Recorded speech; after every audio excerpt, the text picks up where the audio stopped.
Za chwilę wejdziemy do sztolni, która jest 20 metrów pod nami, gdzie ludzka stopa nie stanęła przez 70 lat.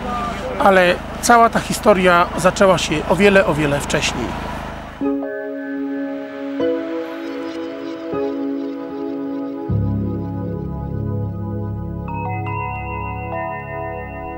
Jesienią 1943 roku minister uzbrojenia III Rzeszy Albert Speer oraz szefowie organizacji technicznej TOT podjęli decyzję o budowie kolejnej kwatery Hitlera o kryptonimie Riese, czyli Olbrzym. Nową kwaterę planowano stworzyć w Górach Sowich nieopodal Wałbrzycha. Wydrążone w skale podziemne tunele miały być miejscem pracy dla około 27 000 ludzi. Jesteśmy na terenie góry Soboń, gdzie w czasie wojny została zasypana przez Niemców, wszystko wskazuje, sztolnia. Ona zaczynała się mniej więcej tam z poziomu tej drogi. Tutaj faktycznie widać, jak po tych wysadzaniach znajdują się takie zapadliska. Rok temu zrobiliśmy 30 metrów tam dalej odwiertł. Okazało się, że znajduje się pod spodem dalszy fragment tej sztolni. Dzisiaj wiemy na pewno po tych odwiertach, że 70 metrów tej sztolni jest. Sprawdziliśmy to kamerami. Teraz pytanie, czy ma na jakieś boczne odnogi, czy są jakieś następne czy korytarze boczne, czy też może gdzieś ciągnie się to jeszcze bardziej w głąb. Od dzisiaj zaczęliśmy już konkretne prace. Są prowadzony tam szyb, który doprowadzi nas do dotarcia tej nieznanego fragmentu sztolni.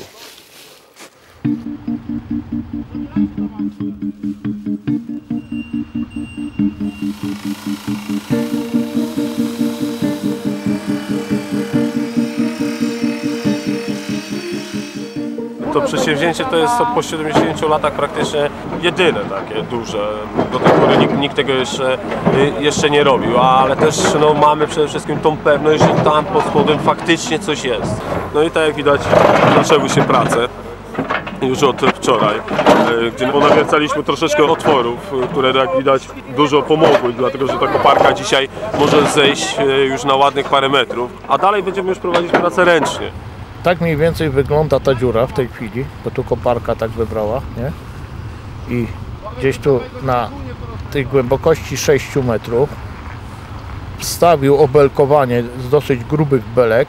Tu jest ten nasz krańcowy otwór, tu są mniej więcej te nasze wszystkie otwory. Tak, ich nie? około 18 było. No, nie? urobek byśmy wrzucali za skrzynię, żeby ją obciążyć, żeby nie wykonywała żadnego ruchu. A tu by nam powstała taka mała platforma do transportu, do chodzenia, do schodzenia, nie? No jest to jedna z najbardziej skomplikowanych robót górniczych, bo po pierwsze trzeba urabiać skały w warunkach nietypowych, tylko przy pomocy urządzeń przewoźnych. Wykorzystują młot zasilany energią elektryczną. No nie jest to urządzenie o najlepszej wydajności, w związku z tym ta robota będzie trudna i postęp będzie mały. No, tego typu wyrobiska wymagają zabezpieczenia, jak tutaj widać.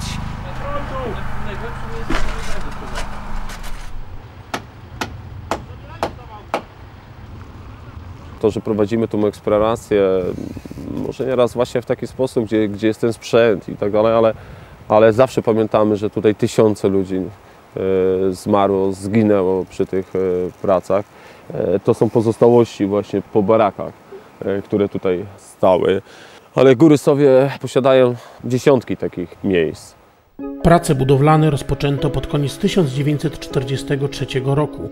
Głównym źródłem siły roboczej byli więźniowie obozu koncentracyjnego Gross-Rosen, w którego skład wchodziło ponad 100 podobozów. Jednym z największych był Arbeitslager Riese, gdzie ponad 20 000 więźniów drążyło w skale korytarze oraz budowało obiekty naziemne i infrastrukturę kolejowo-drogową.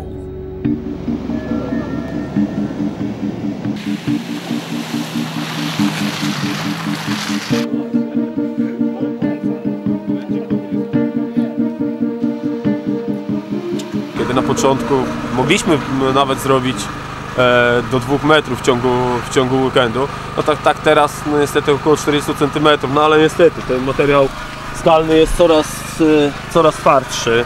Na początku przy tej zwietrzalinie mogliśmy tą skałę sobie spokojnie, nawet w tej grubości połamać. No teraz niestety już jak widzimy, nie da się tego zrobić. No. Zmiana! No to jest chyba najważniejsza rzecz tutaj, że no nie odbyłoby się, gdyby nie ci ludzie, nie ci pasjonaci, którzy poświęcają już któryś swój weekend, nie gdzieś wyjeżdżają z rodzinami, przyjeżdżają tutaj od rana do wieczora, pracują. Jest to oczywiście członkowie sobie Górskiej Grupy Poszukiwawczej, ale też zaprzyjaźniona grupa sudecka, eksploracyjna, która też nam tutaj ogromnie pomaga. Bez nich nic byśmy tutaj nie zdziałali. Jestem tutaj 200 km od domu. Jest to tak jakieś tam wyrzeczenie, ale łapnąłem takiego bakcyla, to jest dla mnie odskocznia od codzienności, od pracy, która tam w jakiś sposób jest monotonna. Po prostu jest coś innego. Jedni mają takie zainteresowania, że zbierają znaczki, a inni składają klocki Lego. My, obcujemy na co dzień gdzieś tam z historią, a czasami, żeby poznać jej jakby takie tajniki, trzeba wykonać pewne prace. No między innymi tutaj bijemy ten szyb, żeby dostać się do tej sztolni. Mam firmę, która tnie i wierci beton, niemniej jednak od małego starałem się właśnie chodzić po takich dziurach, szukać to, co Niemcy zostawili. No i cały czas spełniam się i siedzimy tu w tych lasach i walczymy i robimy swoje. No. Chcemy właśnie jak najszybciej wyjaśnić tą zagadkę, tą tajemnicę. Budowę Rize realizowano w 6 miejscach górsowich oraz na Zamku Książ, który miał być siedzibą Hitlera, dowódców armii oraz Ministerstwa Spraw Zagranicznych. Pozostałe obiekty budowano w Jugowicach Górnych, Osówce, Rzeczce, pod Górą Gontowa, Włodarz i Górą Soboń obok Walimia, gdzie drążymy wejście do sztolni. Łącznie wykonano około 12 km korytarzy. Przypuszczalnie obiekty te miały być również przeznaczone na produkcję zbrojeniową.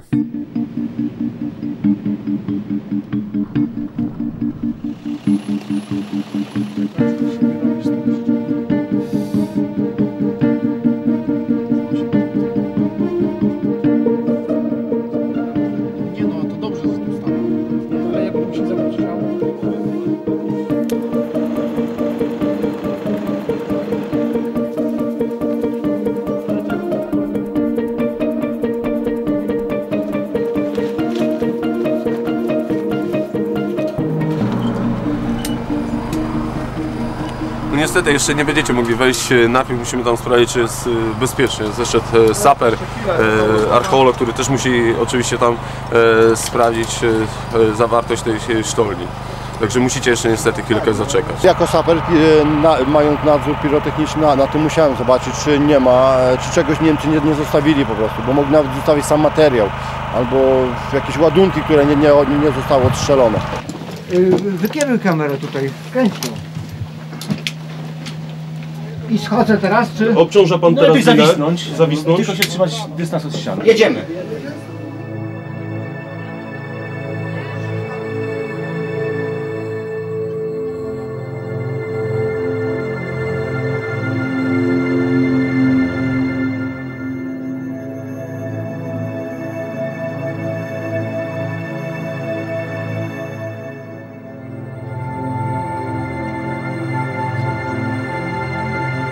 Dobra. Tam przy tamtej ścianie, tak, bo Po prawej, okej. I tam po prawej się poruszamy. Dobrze, biorę kamerę.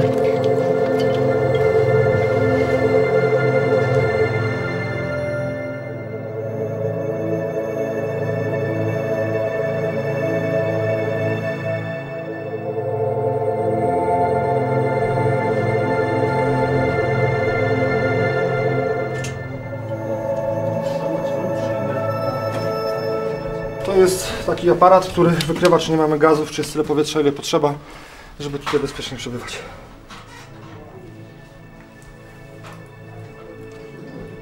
Będąc dzisiaj tutaj w tej sztolni, praktycznie od zakończenia wojny po raz pierwszy, widzimy wiele fajnych rzeczy, bo okablowanie, wiemy, kto produkował na przykład te kable, czy jakieś wtyczki, puszki. O tej sztolni niewiele wiedzieliśmy i o tym wyrobisku, ponieważ jakby tutaj nie było penetracji.